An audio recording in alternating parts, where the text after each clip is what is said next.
شروع اللہ کا نام لے کر جو بڑا مہربان نہایت رحم والا ہے۔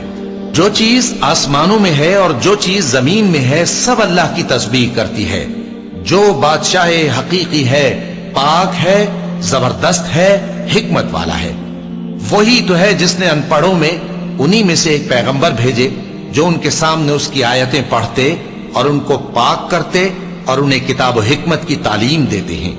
اور اس سے پہلے تو یہ لوگ کھلی گمراہی میں تھے، اور ان میں سے اور لوگوں کی طرف بھی ان کو بھیجا ہے جو ابھی ان مسلمانوں سے نہیں ملے، اور وہ غالب ہے، حکمت والا ہے۔ یہ اللہ کا فضل ہے، جسے چاہتا ہے عطا فرماتا ہے، اور اللہ بڑے فضل کا مالک ہے۔ جن لوگوں کو تورات کا حامل بنایا گیا پھر انہوں نے اس کے حامل ہونے کا حق ادا نہ کیا، ان کی مثال گدھے کی سی ہے جس پر بڑی بڑی کتابیں لدی ہوں۔ جو لوگ اللہ کی آیتوں کی تکذیب کرتے ہیں ان کی مثال بری ہے، اور اللہ ظالم لوگوں کو ہدایت نہیں دیتا۔ کہہ دو کہ اے یہود، اگر تم کو یہ دعویٰ ہو کہ تم ہی اللہ کے دوست ہو اور دوسرے لوگ نہیں، تو اگر تم سچے ہو تو ذرا موت کی آرزو تو کرو۔ اور یہ لوگ ان اعمال کے سبب جو یہ کر چکے ہیں ہرگز اس کی آرزو نہیں کریں گے، اور اللہ ظالموں سے خوب واقف ہے۔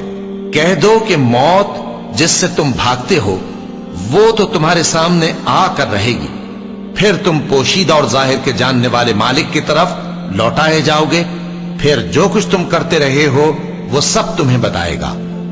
مومنو، جب جمعے کے دن نماز کے لیے اذان دی جائے تو اللہ کے ذکر کی طرف لپکو اور خرید و فروخت ترک کر دو، اگر سمجھو تو یہ تمہارے حق میں بہتر ہے۔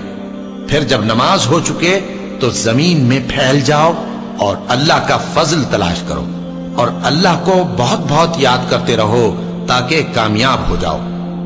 اور جب ان لوگوں نے سودا بکتا یا تماشا ہوتا دیکھا تو ادھر بھاگ لیے، اور اے نبی صلی اللہ علیہ وآلہ وسلم تمہیں خطبے میں کھڑا چھوڑ گئے۔